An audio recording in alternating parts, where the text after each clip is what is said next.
Hola a todos, bienvenidos a Archivos Una. Y ahora vamos por la clase de hoy, a la una, a las dos y a las tres. Espero que lo puedan disfrutar. Estudio de la psicología, el concepto de lo inconsciente. En este momento, ya principio de 1900, el texto que vamos a ver hoy es de 1912, ya venía él escribiendo y trabajando Hola, profe, ¿qué sobre su tal? marco teórico. Hola, ¿Todo bien? sí, Me vos. alegra. ¿Todo bien? Bueno, me alegro.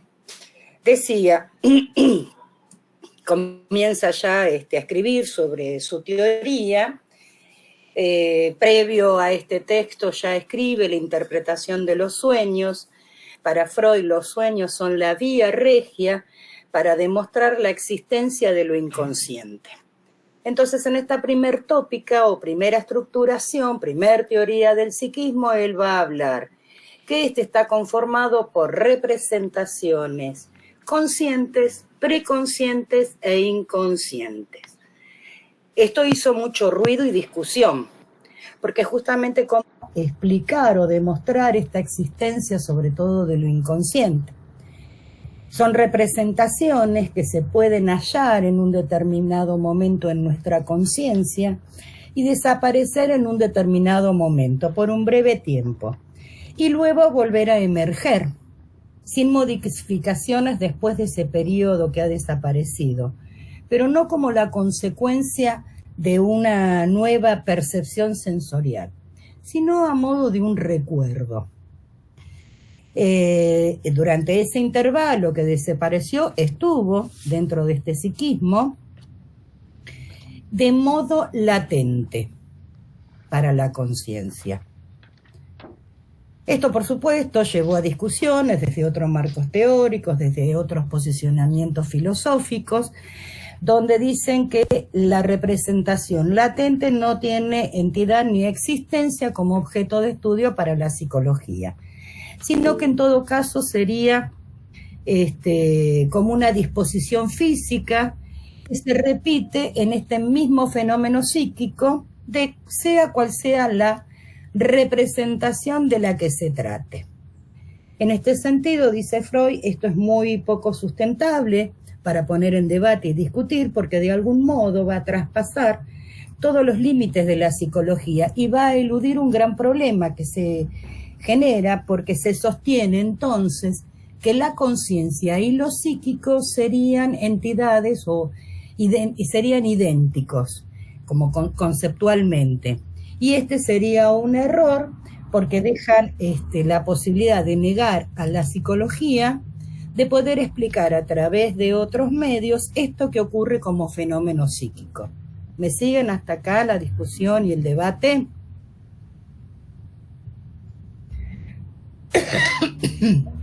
Entonces empieza. Sí. A mí me está costando un poco entender. ¿Qué es lo que te cuesta?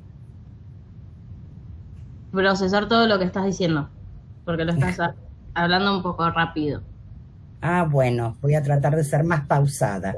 Gracias. Esta primer parte del texto, recién alguien preguntaba qué texto era. 1912, algunas observaciones sobre el concepto de lo inconsciente en psicoanálisis. Es uno de los textos primeros que vamos a trabajar. ¿Qué es esta presentación de lo que trata sobre el aparato psíquico? Lo va a presentar a través de 3 tipos de representaciones: consciente, preconsciente e inconsciente. ¿Cuál sería entonces, al hablar del inconsciente, el sentido que tiene este concepto en psicoanálisis? Y ahí en un punto, al plantear esto, que ya lo venía planteando el concepto del inconsciente, hace una ruptura paradigmática para lo que hace a toda investigación en psicología. Porque si no se aceptaba, recuerden la posición del conductismo que está en paralelo cronológicamente con lo que plantea Freud, que la conducta o el hacer conductual del sujeto no es la conciencia, no consideraban a la conciencia como una entidad, él viene a plantear este concepto de lo inconsciente. Una de las primeras críticas que le hacen es dónde lo ubicamos dentro de este psiquismo, ¿Dónde lo podemos hallar en lo inconsciente? ¿Qué tan tangible es lo inconsciente? Por eso se provoca este debate de distintas posiciones filosóficas, dice él en el texto. Alude al conductismo y a la psicología clásica. ¿Sí? Bueno, dice entonces que estas representaciones inconscientes están en el psiquismo, que pueden aparecer, aflorar a la conciencia y desaparecer. Y así como desaparecen durante un cierto tiempo, un cierto intervalo de tiempo, vuelven a aparecer, pero no como una percepción sensorial, sino a modo, no dice que es un recuerdo, sino a modo de un recuerdo. Para empezar a explicar de qué se trata lo inconsciente, lo va planteando de este modo. ¿Se entiende así? Bien. Justamente como tiene esta oposición y crítica que lo tratan como un fenómeno psíquico en sí, estas otras teorías, entonces plantean que la conciencia y lo psíquico serían conceptos idénticos. Y Freud dice, no, no lo son. No se puede poner al mismo nivel la conciencia con lo psíquico. Lo psíquico está conformado por tres tipos de representaciones. Y que negarían entonces a la psicología, y dentro de la psicología lo que él plantea, que es el psicoanálisis, la posibilidad de explicar de qué se trata esto inconsciente. Y en este sentido se incurre en un error al negar esta posibilidad. Representación consciente son aquellas que van a estar en nuestra conciencia y que son objeto de toda nuestra percepción. Percepción, atención. Y en este sentido es un modo de definirla descriptivamente. A nivel inconsciente, inconsciente como concepto es uno solo. Pero a modos descriptivos podemos hablar de un inconsciente latente, del que sí el psicoanálisis va a demostrar que hay fundamentos, que se encuentra contenido en nuestra vida psíquica, como puede ser también la memoria, dice él. Pero toda representación inconsciente no es aquella que podemos percibir, pero no podemos negar su existencia en el psiquismo. En sentido descriptivo, entonces, va a plantear que hay un inconsciente latente que es posible que advenga la conciencia. Ahora, en sentido dinámico, este concepto de lo inconsciente es aquello que es del orden de lo reprimido. Por lo tanto, si es reprimido, no tiene ninguna posibilidad de acceder, salvo por ciertos nexos que son las representaciones preconscientes, que son palabras, frases, huellas mnémicas, a nivel acústico, palabras oídas, a nivel visual u óptico, algo visto, que tiene que ver con lo vivido por cada sujeto. Esa representación preconsciente como restos mnémicos o huella mnémica se inscribe en el psiquismo. Y a través de estas representaciones pueden hacer nexo con algo del orden de las representaciones conscientes y aflorar, engancharse a algo de lo inconsciente. Por eso lo preconsciente va a estar siempre latente, posible de advenir a la conciencia. Lo inconsciente reprimido como tal, no, y nunca nos va a retornar de igual manera. Siempre lo que cayó bajo la barrera de la represión, viene algo de eso, fragmentado, viene una parte de eso reprimido, no tal cual lo reprimimos. Primer mecanismo de represión primaria originaria se da en los primeros años de vida. Cae en lo inconsciente y siempre nos va a venir un retorno de eso. En este momento les decía recién que en psiquiatría y sobre todo para las estructuras histérica se trabajaba de una manera también experimental a través de la sugestión post-hipnótica. Se implementaba la hipnosis porque bajo ese estado de hipnosis el paciente podía revelar algo oculto en la psiqui. Freud no está de acuerdo con este experimento, de hecho dice que es realizado en laboratorio y en sí como método es un método experimental, donde obviamente bajo la orden, primero por todo lo que padece el paciente, ¿no? A la sugestión de la orden del médico, entrar en ese estado del cual no va a recordar nada. Por lo tanto, ahí no se puede demostrar cuál es la eficacia de lo inconsciente.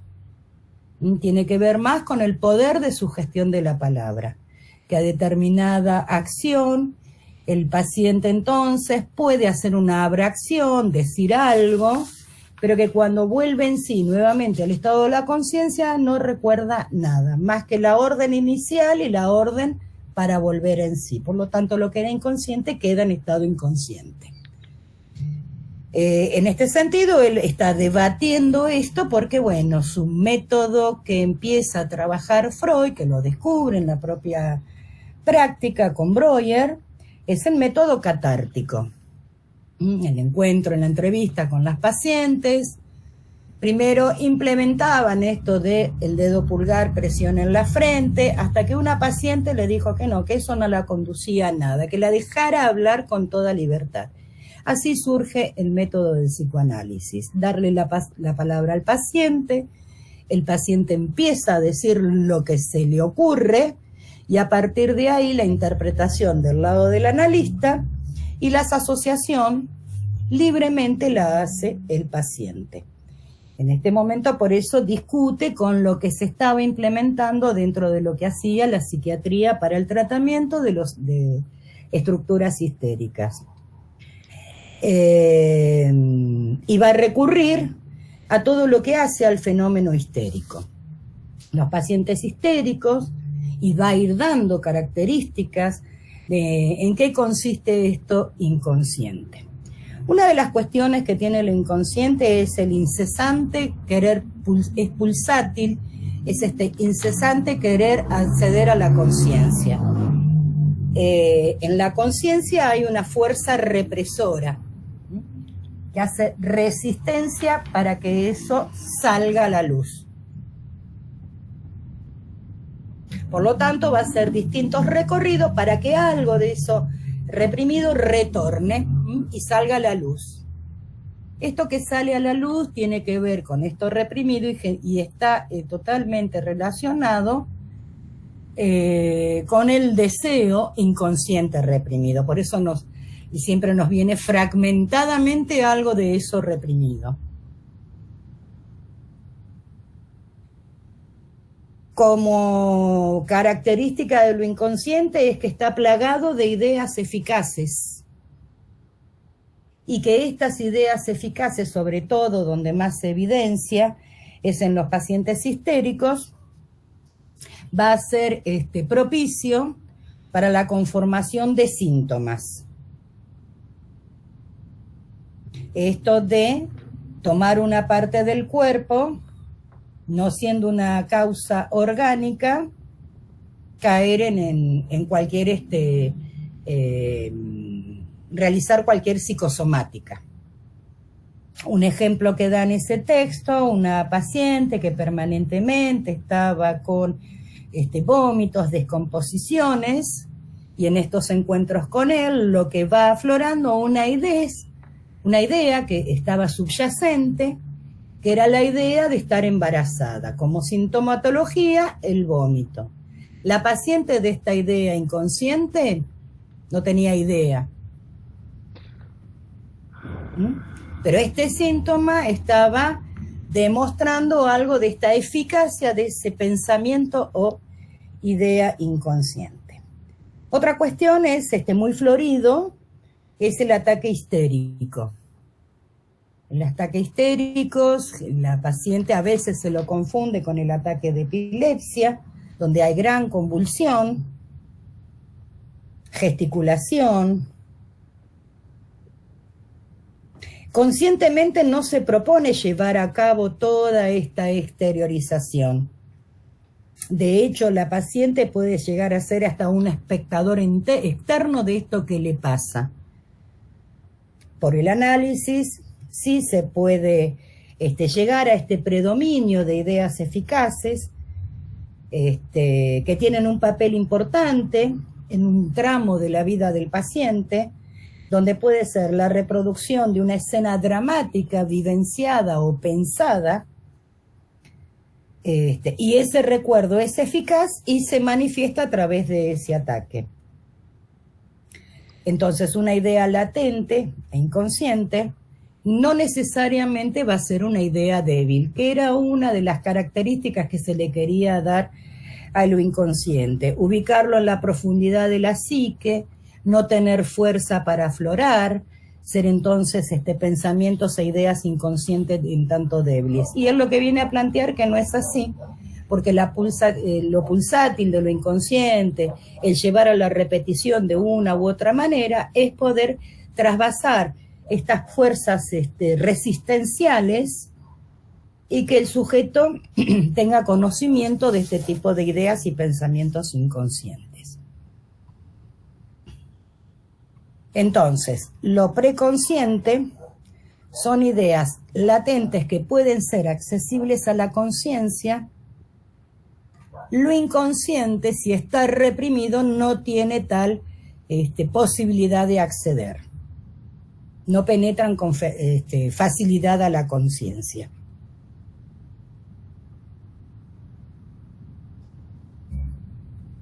¿Dónde podemos encontrar algo del orden de lo inconsciente? Él lo va a denominar formaciones de lo inconsciente. Y donde va a aflorar gran parte de todas las formaciones de lo inconsciente es en el lenguaje. Ahí podemos pesquisar algo de lo inconsciente. Por ejemplo, los actos fallidos, los lapsus en el lenguaje,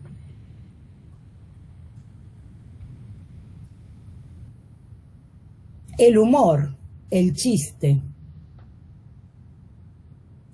Un acto fallido, estamos en una conversación y de golpe digo otra cosa. No la pensaba decir, me afloró, irrumpió. Característica de lo inconsciente es que irrumpe. Irrumpe y causa sorpresa, en el que la dice principalmente. Errores en la memoria, olvido de los nombres propios,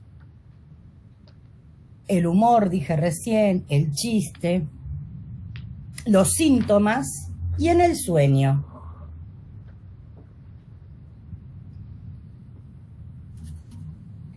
En el sueño hay dos contenidos. Unos son los contenidos manifiestos y otros los contenidos latentes.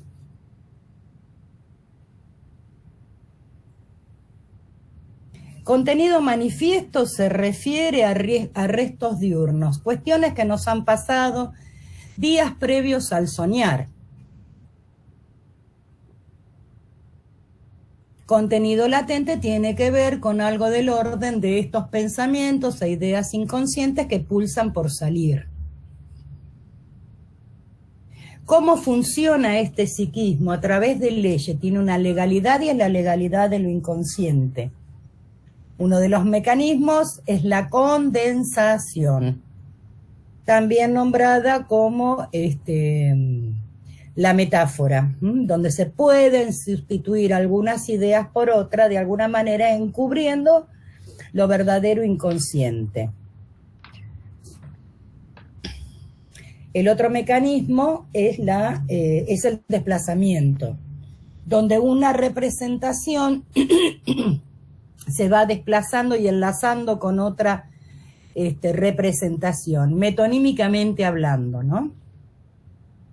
Por eso esto se puede precisar el trabajo de sueño vía un análisis. Y el sueño es la vía regia para encontrarse con algo del orden de lo inconsciente, a través de la interpretación onírica. Ahora, ¿por qué se sueña? porque hay una de las funciones del lado de lo consciente, que es aplicar esta barrera de la censura aún cuando vamos a dormir. Pero algo de esta censura se relaja y es esa la oportunidad, a través del trabajo del sueño, que algo aflore en esa escena onírica. Ese sueño, digamos que es el disfraz, es un ropaje de lo inconsciente. Digo, a veces soñamos cosas que por más que pensemos y no las llevamos a un análisis, digo, soñamos todos. Quien más, quien menos alguna vez lo ha soñado. Digo, durante el dormir, no soñar despierto. Y cuando nos despertamos y podemos recordar algo de esa escena onírica, a veces nos sorprende. ¿Qué soñé?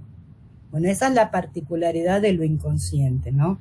El sueño como un disfraz, como otro ropaje, que cuando uno puede precisarlo en un trabajo analítico y hacer asociaciones y la interpretación del analista, algo de esto que se soñó se revela.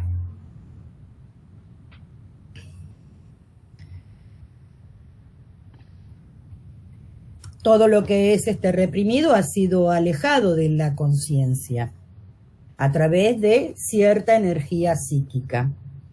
Y esto va a apoyar a lo inconsciente.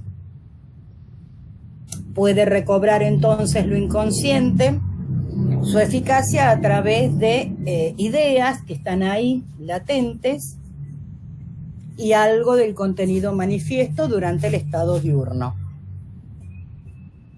Surgen entonces así, formando la escena del sueño, a la conciencia. Van a suceder algunas cosas. Una de ellas es que estas ideas inconscientes van a experimentar una cierta modificación, un disfraz. Sería la deformación que tiene esta representación para participar y ser aliado de lo inconsciente. De algún modo es la manera, por eso les decía que el sueño es la vía regia para toparnos con algo de lo inconsciente, porque van a conseguir ocupar un lugar en la conciencia en un determinado momento que antes era inaccesible. Y un fragmento de esto inconsciente puede entonces emerger a la conciencia. Y a través de un análisis analítico y por medio de ir descubriendo estos restos diurnos, descubrimos también las ideas latentes que conformaron a ese sueño. Es una de las maneras que recurre lo inconsciente para noticiarnos algo de esta verdad subjetiva. Para el análisis hablamos del sujeto de lo inconsciente y su verdad subjetiva.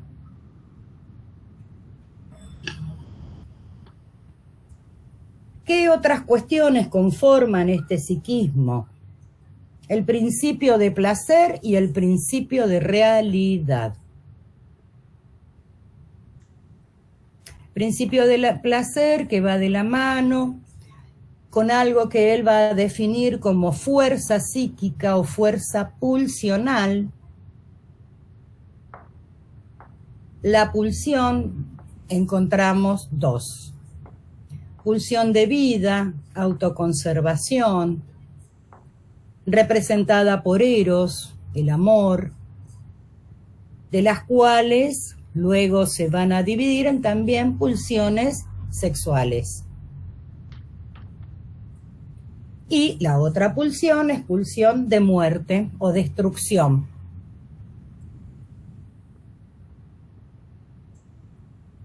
Esto está ligado por una energía psíquica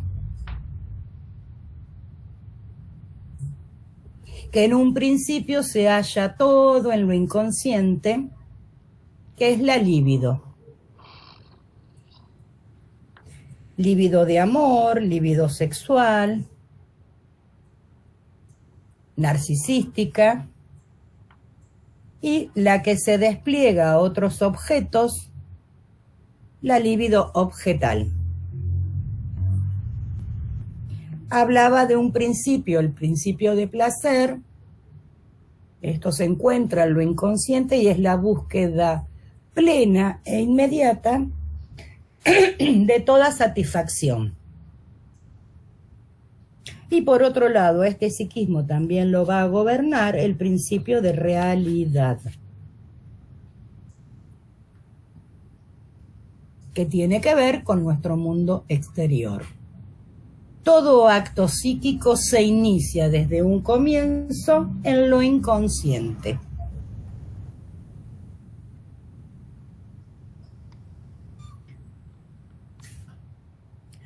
Otro texto que vemos ahora a continuación es El olvido de los nombres propios, 1916. Ya venía hablando de este aparato psíquico constituido por lo inconsciente, preconsciente, consciente, guiándose por este tipo de representaciones, esta interacción y este modo, este trabajo psíquico. Y como formación de lo inconsciente, manera de anoticiarnos, el olvido de los nombres propios, y va a recurrir a algo que le ocurrió a él.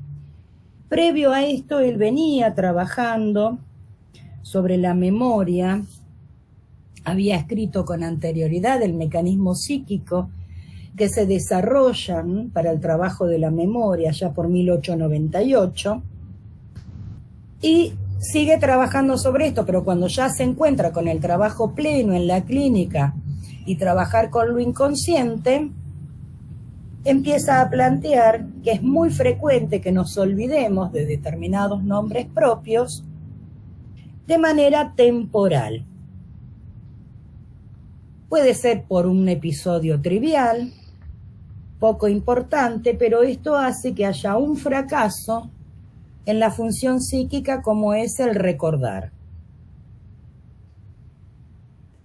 Ese olvido de nombres propios, es fallido el querer recordar, y en lugar del nombre que queremos recordar, generalmente nos advienen sustitutos. Un recuerdo falso se nos presenta.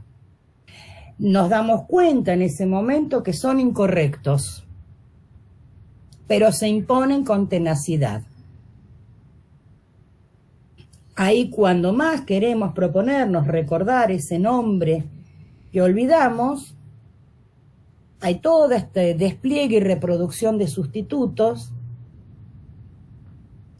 que por supuesto es una sustitución incorrecta. En este sentido es como funciona esto que les mencioné antes, que es el mecanismo del desplazamiento. Se desplazan a otras sustituciones, a otras representaciones, que advertimos que no es lo que buscamos.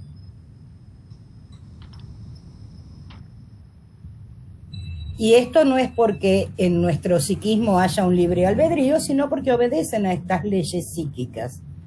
Es esta puja permanente de aflorar lo consciente en la conciencia y la resistencia del lado de lo consciente que no va a permitir que fácilmente tenga la posibilidad de acceder a algo inconsciente, a la conciencia.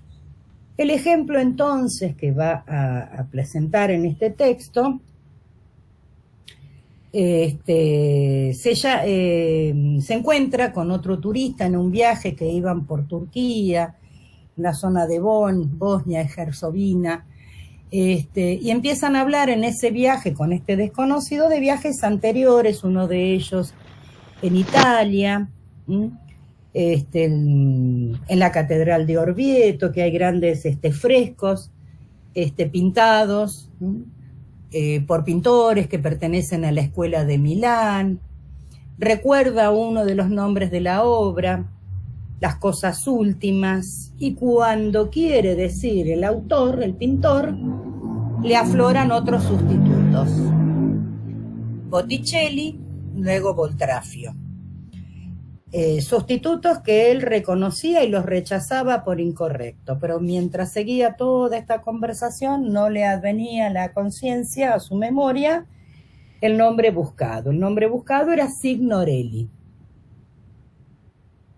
De algún modo estos nombres sustitutos mantienen este nexo entre el nombre olvidado y buscado y, de algún modo, haciendo este recorte, sobrevenían este falso recordar.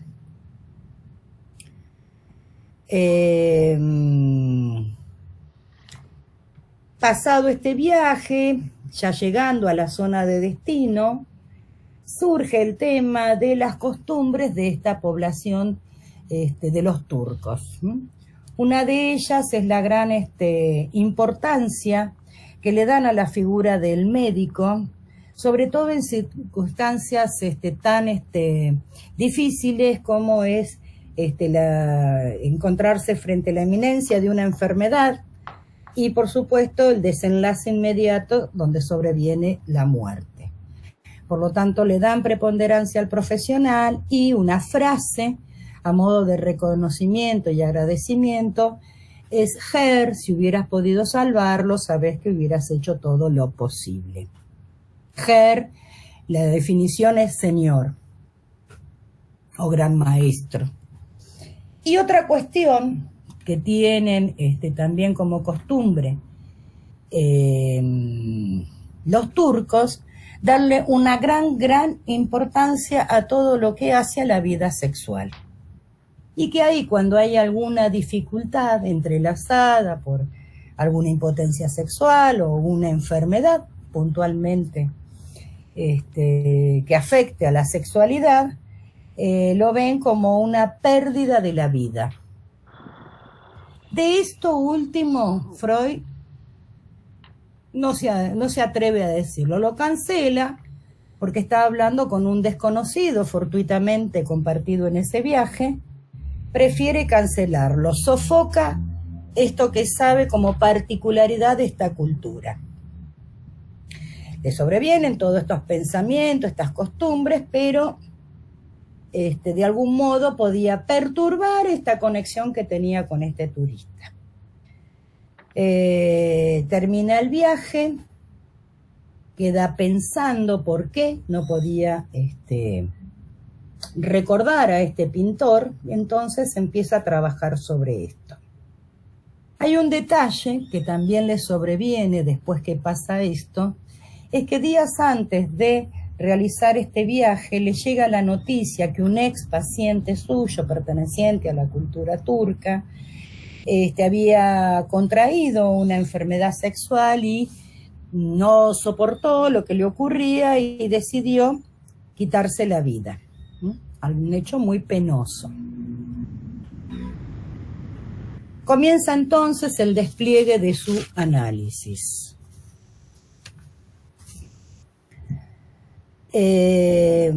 Signorelli, al lado pone la palabra, el apellido Botticelli y Boltraffio.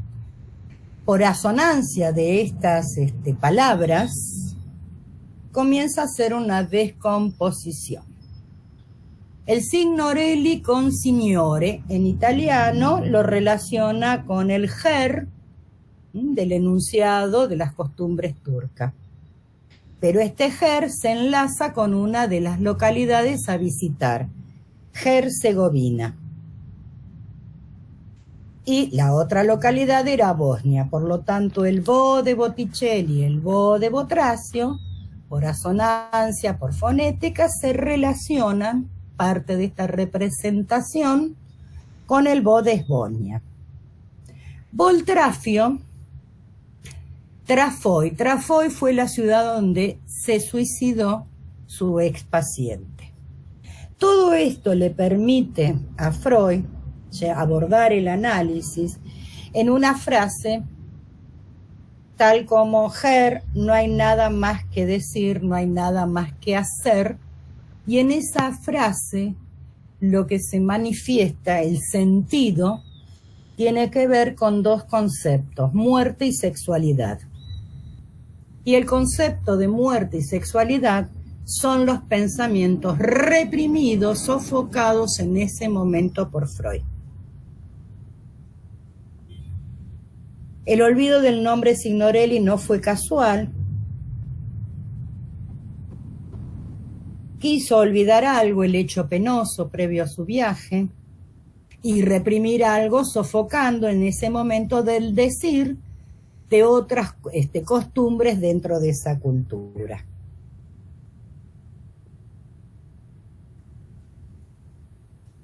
Entonces, siempre cuando ocurra el modo de operar psíquicamente, cuando tenemos estos fracasos en la memoria, siempre va a haber un motivo para olvidar y un mecanismo que va a empezar a ponerse en marcha que va a llevar a un recordar fallido. Esa es una de las tantas condiciones para el olvido de un nombre con este recordar fallido. Como condición que tiene que haber una predisposición para olvidar, que tiene que haber un proceso de sofocación transcurrido poco antes a que aparezca ese olvido, y la posibilidad siempre, vía un análisis, hacer toda esta asociación que parece externa, parece extrínseca, entre ese nombre olvidado y el elemento que antes se sofocó, lo que alude a muerte y sexualidad. Entonces, para devenir algo consciente del nombre que ha sido sustitutivo, tiene que ocurrir dos factores: un gran empeño en la atención para poner a trabajar en este análisis y una condición interna propia del material psíquico del sujeto del que se trate. Siempre junto al olvido de los nombres propios se presenta también un olvido que está motivado por la represión. ¿Se entendió cómo funciona el aparato psíquico y cómo en el olvido de los nombres propios ahí hay algo de lo inconsciente, la insistencia y la eficacia para aflorar? Y una consulta, disculpa, por ejemplo, ¿el estrés también puede influenciar como una acción previa a luego hacer un olvido de un nombre propio? ¿No solamente un acto tan importante como la muerte de una persona? Sí, esto, bueno, es un caso extremo que pone él. Digo, a veces no necesariamente, en este caso tiene que ver con los pensamientos que él tenía reprimido y que aludían a la muerte de la sexualidad. Generalmente tiene que ver con algo que para nuestra conciencia nos genere un displacer, lo que desechamos de la conciencia. Claro, es como, está bien. ¿Se entiende? Por eso este ejemplo es particular, es lo que le pasó a él. En ese momento él quería recordar algo, pero ese recuerdo también estaba anudado al querer reprimir algo. En la situación cuando él se entera de la noticia, de la acción de este ex paciente, ¿no? Le resultó penoso. Claro. La represión es un mecanismo de defensa. Al principio él va a decir que está del lado de la conciencia. Cuando arme su segundo marco teórico del psiquismo, todo mecanismo de defensa parte del yo, ¿sí? Desde el yo queremos evitarnos el displacer. Por eso se aplica la censura, la represión. El estrés me parece que tiene que ver con otras cuestiones. Está bien, entonces, perfecto, ya entendí. ¿Sí?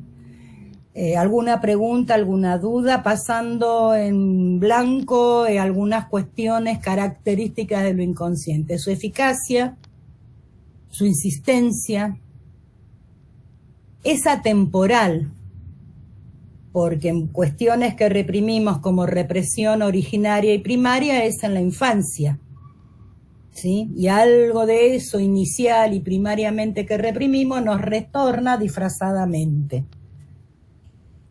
Otra cuestión es la lógica de lo inconsciente, es la del sinsentido, o por lo menos nos es sentida así. No tiene sentido esto. Otra cuestión, irrumpe y causa sorpresa. ¿Va quedando claro de qué se trata lo inconsciente? Sí. Sí. Bien. Segundo momento teórico de Freud, ya tiene muy avanzada su teoría y tratamiento del análisis, del psicoanálisis. Es un texto de 1923, se llama El yo y el ello, y ahí va a ir haciendo las distinciones a nivel conceptual y descriptivo de estas tres instancias que conforman el psiquismo. Va a seguir sosteniendo que todo acto psíquico comienza en lo inconsciente, se origina en lo inconsciente. Y también vuelve a plantear que en sentido descriptivo lo inconsciente va a incluir a lo latente, pero desde una concepción dinámica o sistemática o sistémica. Lo que vamos a tratar de esto inconsciente es aquello reprimido. En este sentido habría como un doble significado de este sustantivo inconsciente. Ahora él lo que va a decir que no todo lo reprimido va a coincidir con lo consciente, así como que todo lo que es preconsciente va a coincidir con la conciencia y el yo. En el yo siempre va a haber un núcleo de resistencia, que es lo que funciona como la censura, no permite que aflore nada de lo inconsciente. ¿Cómo se desarrolla este aparato psíquico? Voy a tomar conceptos de este texto y hay otro texto más que aclara bien, ya sobre el final de su obra de 1940, que es Esquemas del psicoanálisis. Esto él lo investiga, lo teoriza en 1923 y lo va a sostener durante toda su teoría. A partir de este momento el aparato psíquico va a estar constituido por el ello, el yo y el superyo.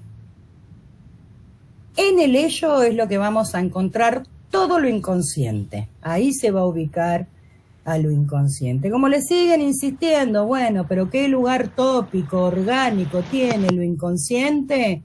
Detrás de la protuberancia anular, bordeando el sistema límbico, donde están las primeras emociones del sujeto.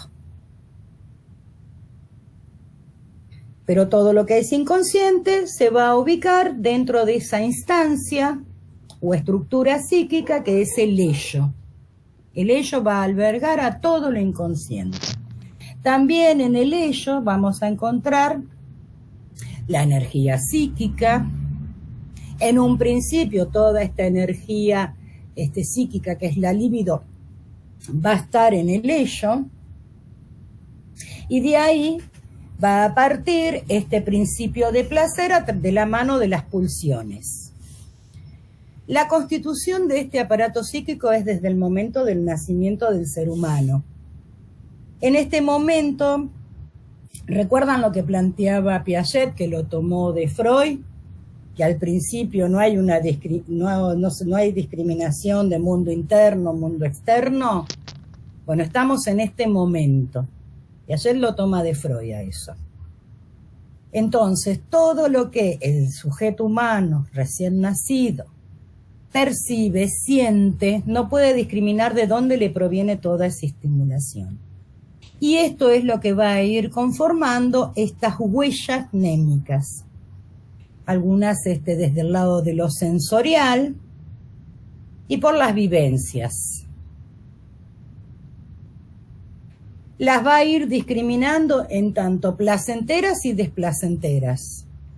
Y en este momento que se está conformando este psiquismo, esta energía psíquica lo que va a permitir es que no haya acumulación de cierto displacer,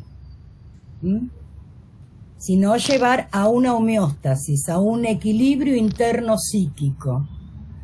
Modo de bajar esta tensión es la descarga motora, la motilidad.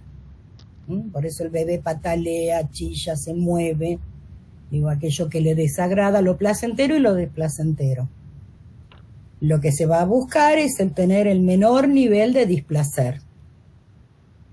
Gobierna principio de placer, la impulsibilidad, de la búsqueda de la satisfacción inmediata del lado del ello. Por influjo del mundo exterior, en un determinado momento, de una parte de este ello inconsciente, va a dar lugar a que se constituya la segunda instancia, que es el yo. El yo en este sentido es un yo corporal, es incipiente, es endeble, no es un yo consciente todavía. Y en este sentido, desde este cuerpo se va a ir registrando todo lo que se percibe, toda esta estimulación externa e interna. En este sentido decimos que este yo incipiente y endeble sería toda la superficie de este aparato psíquico, y en donde se empiezan a registrar todas estas huellas que pueden venir desde lo acústico, lo escuchado, lo visualizado, y van a ir conformando estos nexos que le va a permitir a futuro a lo inconsciente armar de algún modo una vía para aflorar a la conciencia. Permanentemente hay una pugna de fuerzas. Cuando se constituye el yo, o cuando se comienza a constituir del yo, este yo corporal, que está en relación a todo lo que se siente, tiene que ver también con este desarrollo psicosexual dado a través del desarrollo libidinal. Quien permite todas estas sensaciones es el otro de los cuidados, la función materna y paterna también, pero el modo de tomar a este bebé, acariciarlo, sostenerlo, van generando, va de la mano con esta energía psíquica libidinal, la fuerza pulsional. La pulsión no trabaja enteramente, se empiezan a parcializar. Pero una de las cuestiones que hace la pulsión en este recorrido del cuerpito del bebé es ir recortando zonas. Tienen que ver generalmente con zonas de orificios. La zona erógena. En ese recorrido pulsional, esta energía libidinal también bordea esta zona, y lo que se genera cuando hay una satisfacción es un punto de fijación. Este desarrollo psicosexual para Freud, para el psicoanálisis, la sexualidad nada tiene que ver con el encuentro de un coito, el encuentro de dos, del acto sexual en sí mismo. La sexualidad tiene que ver y se empieza a desarrollar a partir de este momento, en registrar estos puntos de placer. Primer fase de este desarrollo libidinal es la fase de la etapa oral. Recorrido pulsional, zona erógena por excelencia, la boca. Trabajan entremezcladas ambas pulsiones, la pulsión de vida que tiene que ver con el amor, con la sexualidad, también con la autoconservación. A través de la boca es la ingesta del alimento. Una vez saciada la necesidad, hay un plus de placer. El jugueteo del bebé con el pezón de la madre o la tetina de la mamadera, el llevarse todo a la boca. Hay toda una satisfacción en esa zona. Es placentero. Que yo lo diga en estos términos porque lo dice el psicoanálisis, el niño nada tiene que ver con el concepto que cualquier adulto entienda o crea de la sexualidad. Es puro placer, En este sentido es placer sexual. ¿Se entiende lo que digo? No le da la connotación que le podemos dar los adultos. Sí, sí, sí. Bien. A partir de la dentición, ahí empieza a jugarse la participación de la pulsión de muerte o de destrucción, que es a través de los dientes, la masticación, la destrucción del alimento que va a ingerir. Por eso hay una entremezcla pulsional. Esto ocurre desde el nacimiento hasta alrededor de los 2 años, este desarrollo libidinal. Y se van fijando estos puntos de satisfacción, donde en el trayecto de toda la vida, estos puntos que despertaron esas primeras sensaciones de satisfacción, volvemos, hay como una regresión libidinal a encontrarnos con estos puntos placenteros que en cada uno es particular. Digo, ¿cómo volvemos a la etapa oral? A través del acto del fumar, tomar un helado, besar. Digo, ahí hay toda una estimulación en esa zona erógena. Pero inicialmente ese punto de fijación fue en nuestro primer momento de vida. Siguiente etapa es la etapa anal. Zona por excelencia, la zona anal. La pulsión hace ese recorte sobre esa zona y ahí se van a imprimir puntos de satisfacción en la misma. Tiene 2 momentos esta fase. Una es la retentiva y otra es la expulsiva. Hay un tiempo que tiene que ver, por un lado, con lo orgánico, la maduración de los órganos del esfínter del niño o niña, por eso se habla de lo retentivo, pero también hay en ese tracto, que hay toda una mucosidad, en ese tracto se van despertando ciertas sensaciones placenteras. Y cuando ya hay esta madurez desde el esfínter, y por educación y por insistencia, ¿no?, de la mamá, el papá, para que deje el pañal, todo este cuidado, termina esta fase con la expulsiva y el niño tiene el control de esfínteres. ¿Se entiende esto? Bien. Esto por un lado es el desarrollo psicosexual de la mano de esta energía psíquica y la fuerza pulsional. Les decía al principio que se comienza a constituir este yo, al principio endeble, un yo corporal, ya comienza a constituirse un yo, ya a esta edad está constituido un yo endeble y totalmente heterónomo porque depende de los adultos, pero que se empieza a constituir vía a la identificación. Se desarrolla y se despliega ahí el proceso de identificación. La identificación es la primaria, originaria, la que va a dar lugar a la constitución yoica, va a estar ligada a las figuras del padre y de la madre. Tomar rasgos de ambos, porque bueno, son los adultos que están en contacto permanente con un niño o niña. Y esta es la primer identificación que todo sujeto humano atraviesa. Pasada esta etapa, sí, ¿qué querés preguntar? Sí, profe, no la quería interrumpir, pero le quería avisar que la llamada se está por cortar en 2 minutos para que después no se le corte en medio de la explicación. Dale, salimos y entramos nuevamente. Gracias.